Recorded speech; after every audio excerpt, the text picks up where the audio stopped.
In 1947, in the middle of the night, banker Andy drinks in his car while staring at his gun. Sometime later, he's on trial for murder. Andy explains that he had a fight with his wife because she wanted a divorce.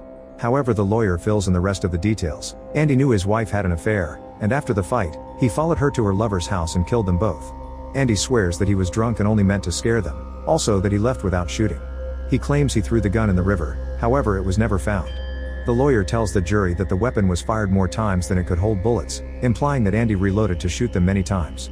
In the end, the judge sentences Andy to 2 life sentences, one for each victim. Meanwhile, a prisoner named Red is being evaluated by the disciplinary committee.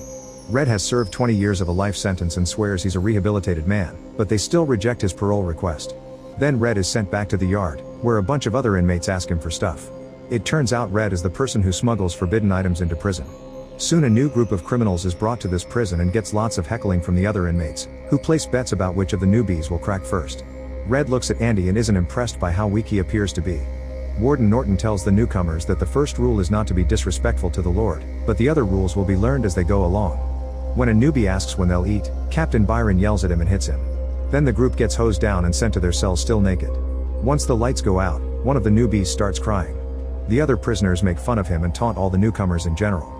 Haywood harasses the man extra hard, hoping to make him crack. The inmates start clapping and chanting insulting nicknames, which gets the attention of the cops. The crying man swears he doesn't belong there, so Byron pulls him out of the cell to beat him up. Red notices that Andy doesn't make a single sound during the whole night. The next day at the dining hall, Andy sees the way everyone looks at him, so he decides to sit alone. He's disgusted to find a maggot in his food, but Brooks takes it from him to feed the baby bird that he's hidden in the pocket of his sweater. Meanwhile, Haywood collects cigarettes from his friend since he won the bet by making the man cry last night. When Andy tries to join the conversation, Haywood tells him off. Later in the shower, Boggs asks Andy to be his naughty partner, but Andy walks away. During the next few months, Andy keeps to himself to avoid trouble. One day he introduces himself to Red, who asks him why he killed his wife. Andy insists he didn't and asks Red to get him a rock hammer.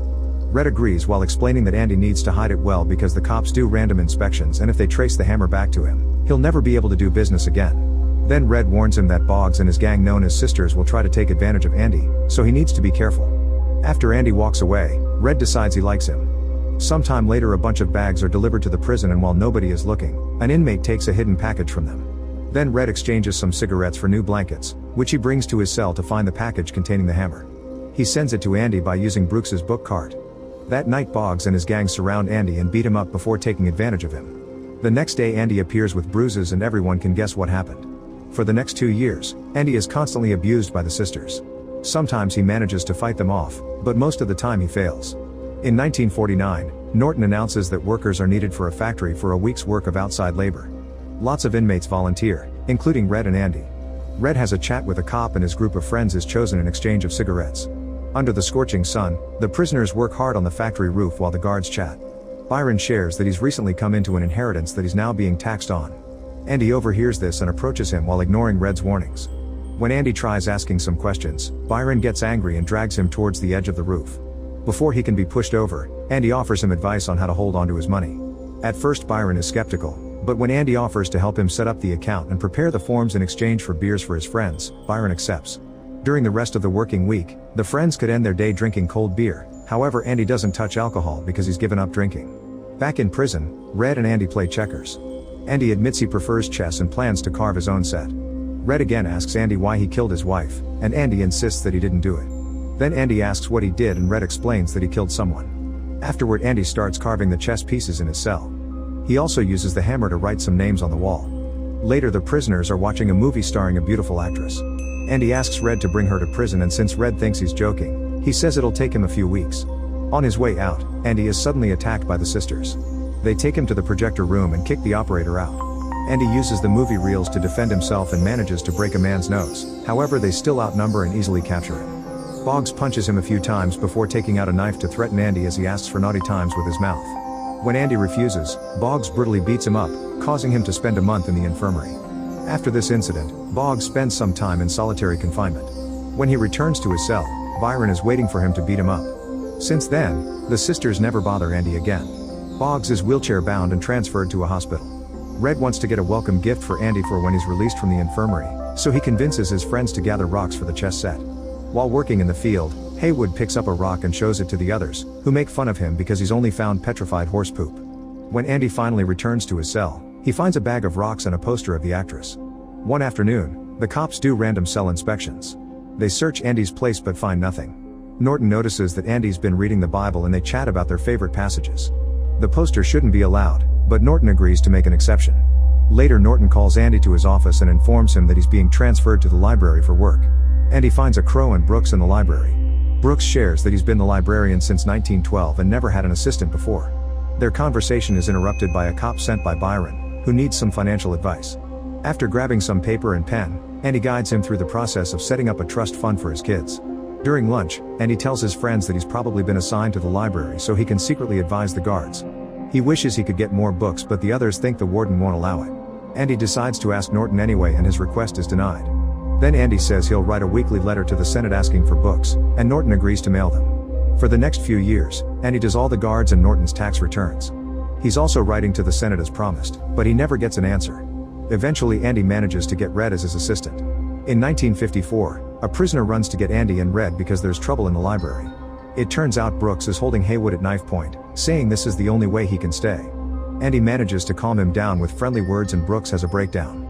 Later during their break, Red explains that Brooks has spent 50 years in prison and panicked when he was given parole today because he's forgotten how to function in normal society. Brooks frees his crow before he leaves prison. Returning to the city is a shock for him because cars were rare when he was young and now they're everywhere. He gets a job packing groceries at a store, but it's hard to keep up with the crazy modern rhythm.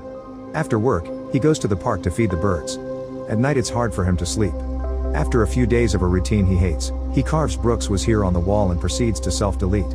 A letter from Brooks soon reaches his friends in jail and the goodbye at the end tells them what Brooks was planning to do. Red thinks he should have died in prison with them. Sometime later Andy is shocked to receive a huge stack of used books and $200 from the government to fund the prison library. Among the books, he finds an opera record and decides to play it on the prison speakers so everyone can hear it. He also locks all the doors so nobody can stop this. Norton soon comes to scold Andy, who ignores him by turning the music up.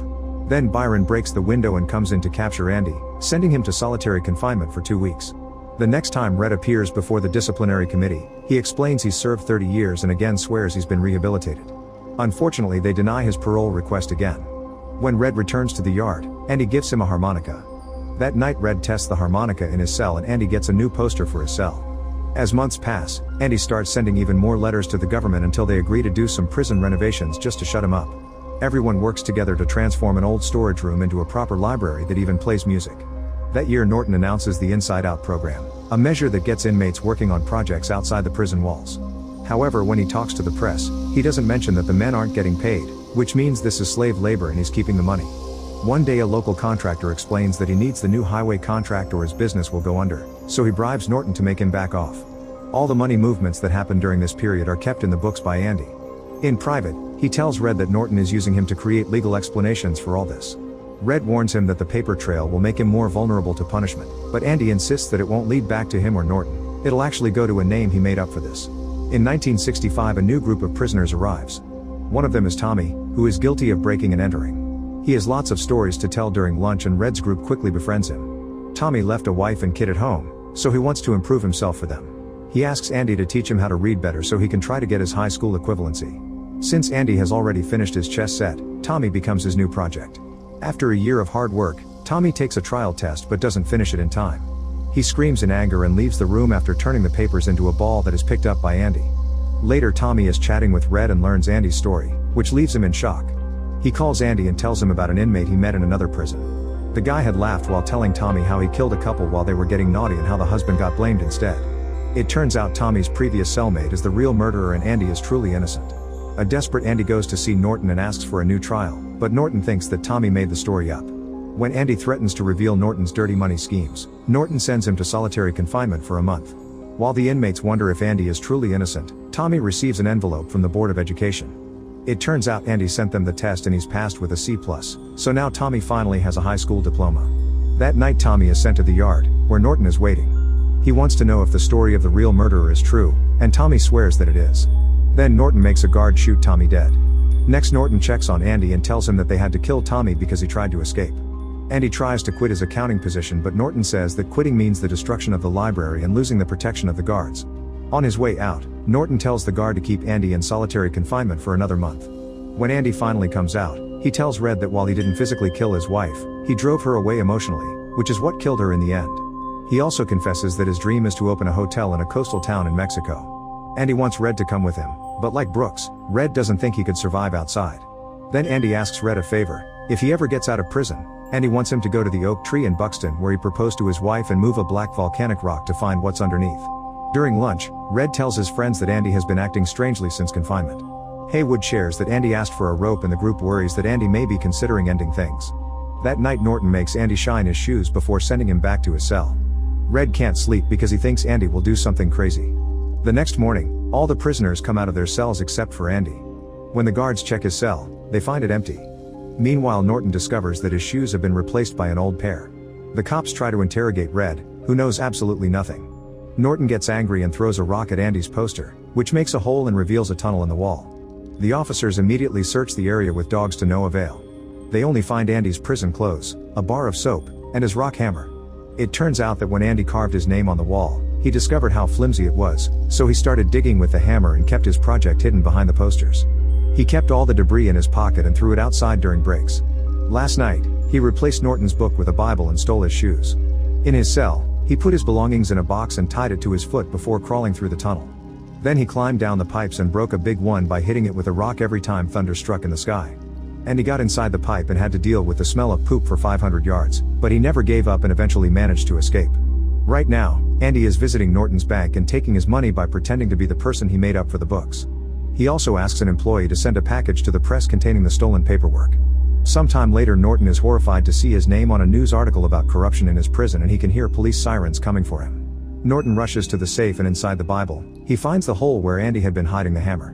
Byron soon gets arrested and Norton doesn't want the same fate, so he grabs a gun and self-deletes.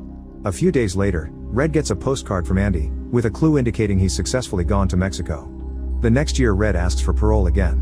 When they ask him if he's been rehabilitated, Red says that rehabilitated is just a made-up word and that the person he once was is gone. They grant him parole and Red is finally released after 40 years. Afterward, Red is assigned an apartment, where he finds Brooks's carving on the wall. He also gets the same job at the grocery store. This soon takes its toll on him and he starts looking at guns. The only thing that stops him from self-deleting is his promise to Andy. Red hitchhikes all the way to Buxton and after a long walk, he finds the tree and the rock, which he moves to uncover a box. Inside he finds money and a letter from Andy inviting him to come to Mexico. Red immediately packs his things and takes a bus to a Mexican beach, where he finally reunites with his old friend.